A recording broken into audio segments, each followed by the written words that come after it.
think that there's two kinds of leaders like that. There are procedural leaders.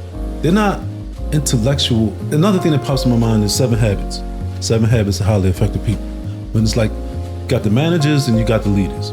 Managers are out there, they're in the middle of the jungle, they're getting stuff done, we're chopping down trees, we're making good headway, we're ahead of schedule, metrics are ticking like this, blah, blah, blah. The leader climbs the tree, he looks out over everything's like, wrong jungle.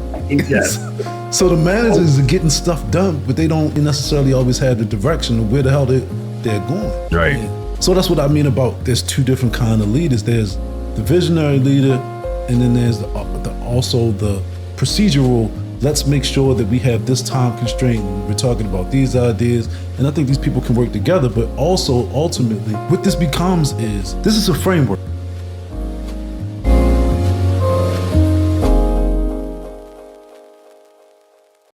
With the example that we're talking about, what did I brought up about social media? This is something that people are actively making decisions on.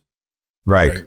And so there will be a decision made. I'll look at the example from that lens. Like, if I were to have to make a decision about this, how am I going to do it? I don't want to be like, well, it could be this and it could be that and it could be, I want to say, no, how would we actually do this thing that people are actively doing? Because right now we actively have people really, when you leave the door open, you get people trying to ban other political candidates from being able to put their ads on social media because they say, oh, the truth is this is hateful, or the truth is this is that, or the truth is this person wants this, that, and the other. People start to use the ambiguity as a tool. Yes. Right. Helpful and ridiculous. Like this goes against everything we're doing, and it's actively stifling both conversation and like thought. Like we're not actively able to build one thing on top of another because we continually redefine things and change things in a way that is unhelpful. And this is my mind, and I receive what you just said. And my mind, that's why you have to go on the offense. You have to say, this is what we should do, because if you sit back and wait, you'll have to defend yourself against so much stuff. People will be like, well, you could do it like this. You got so many people who want to talk and want to put out their beliefs and want to put out their ideas and want to be seen and want to be heard.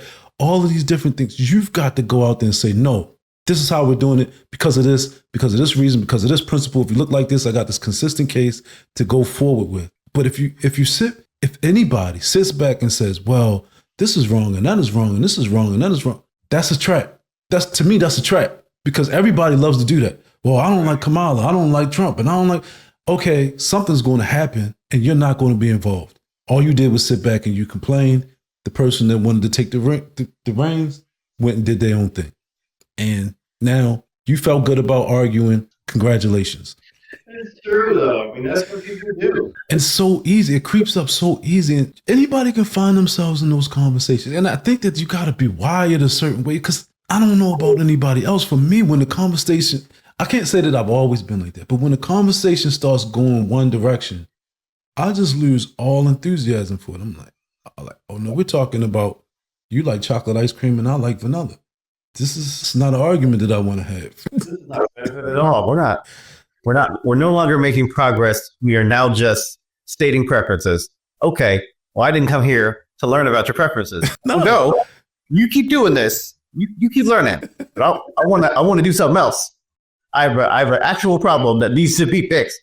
And this is not problem focused or solution focused. This is just, this is something we do to build trust and get closer to one another. And there's a time for that. Yeah. It's not now, but somebody cares, and therefore it is a time for that for somebody. It's just not for me. Yes, I think you laid that out beautifully. The thing that just, as I've gotten older and I start to notice, oh wow, you see that people use this, and I don't know if they are using it as intentionally, but something is going to happen. Mm-hmm. And I'm like, well, how can I sit back and have this conversation about preferences? And then let me give you it's not a perfect example. This is just like a theoretical example. There are many times when you get into a meeting and people are just like back and forth, back and forth, back and forth, back and forth. And if you're trying to be thoughtful and trying to be, earnest about trying to get the idea. You're like, okay, I'm trying to hear what this person has to say. I'm trying to hear what this person has to say. And then at some point in time, it becomes, okay, time's over. We're doing this. Bam. Wait. I listened to all the stuff that you had to say, and we didn't think it over. We just ran out of time and we just did a thing. No, I'm not getting, you're not going to hit me with the banana in the tailpipe ever again with that. You don't care about thinking. You just want to say random stuff after random stuff. Here's a consideration. That's a consideration. We could do this and could do that. And time's up. Signing into law. Wait a minute. Signing into law. Put in set the budget. And that's why the thing about life, you have to be very aware that things happen on a continuum. People had this idea of time doesn't exist. One of the most idiotic things in reality to me, because the only reason time exists is because of mortality, because I'm going to die at some point in time. And my life is transitioning from different points. This is why time matters. I'm hungry. I have to eat or I will die. Time matters. When am I going to eat?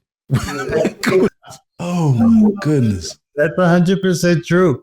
And I think it's sad that we don't have more people cognizant of that. These are the tactics some people use. Like, filibustering is an actual tactic that people know. Like, I could just say random stuff until the time runs out because everything runs out. I'm like, oh, they know what they're doing. This isn't a guess. Let's not let them do it. Let's not give them the material to ruin this whole thing that we're working towards.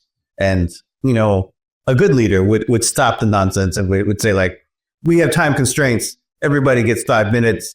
All right. So you need to shut up now. We only have this much time left. These are the main standards. The company is going for this. We have to hit this metric.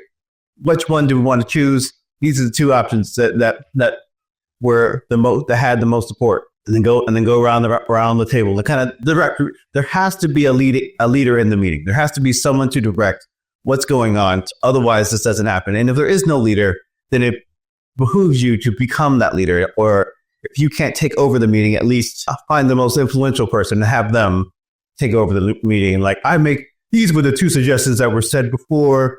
What does the main person who is the decider think about this? Who would you like more discussion about this topic or this topic? Let's pick one. I mean, I think that there's two kinds of leaders like that, though. The reason why that pops in my mind is that they are procedural leaders they're not intellectual leaders. Another thing that pops in my mind is 7 Habits. 7 Habits of Highly Effective People. When it's like, got the managers and you got the leaders.